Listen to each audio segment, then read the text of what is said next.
Now, I want to ask you about defence because a report has been very scathing of Labor's failure to shore up our military capabilities. The Australian Strategic Policy Institute says Labor's business-as-usual defence budget will leave Australia with a paper ADF that is ill-prepared for near-term conflict. Andrew, look, Labor's really left us very exposed. We've had China recently conducting live-fire exercises off our coast without warning, and of course Labor had no idea. We've wasted billions on equipment that doesn't work. Defence spending is languishing. What do you make of this report? Well, the ASPI report is absolutely spot on the money, Danica, absolutely spot on. You know, this Prime Minister and Richard Marles, the Defence Minister, are the first people to say that we live in the most geostrategically dangerous time since 1945, and yet they've cut $80 billion from defence.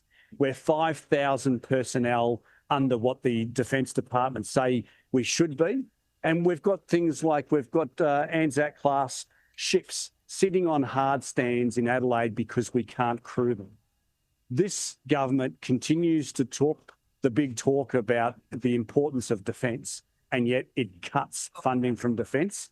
The reality is, if you talk to any defence industry contractors in Australia, the vast bulk of them will tell you that they are dying the deaths of 1,000 cuts because this government has cut funding from defence. They've cut funding from defence industry, and we are hopelessly prepared for any sort of conflict that might be around the corner.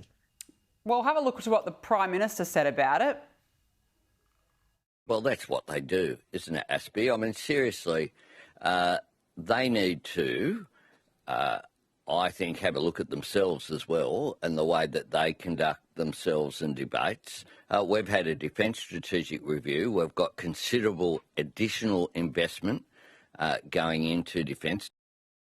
Andrew, he's basically shrugged his shoulders and said, no, nothing to see here.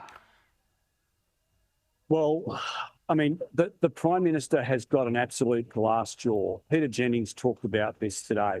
Rather than acknowledge that we've got a problem and what we do to fix it, he slangs off at ASPI. Now, ASPI is the same organisation where it was the subject of one of the 14 demands of the Chinese Communist Party in that they wanted ASPI totally defunded.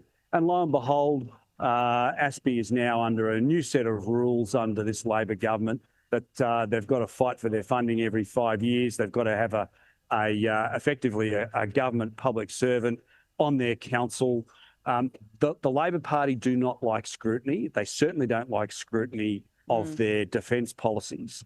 And the reality is they are being totally incongruent. They're talking the big talk about the importance of security and the risks that we're now facing, but they are not prepared to spend the money. No. We're looking at a 2.33% of GDP within the next 8 or 9 years, according to this government. And the reality is that's just not going to cut the mustard. No, it absolutely will not cut the mustard. Andrew Wallace, good to catch up. Enjoy the show this evening. Thank you so much for joining me on the program.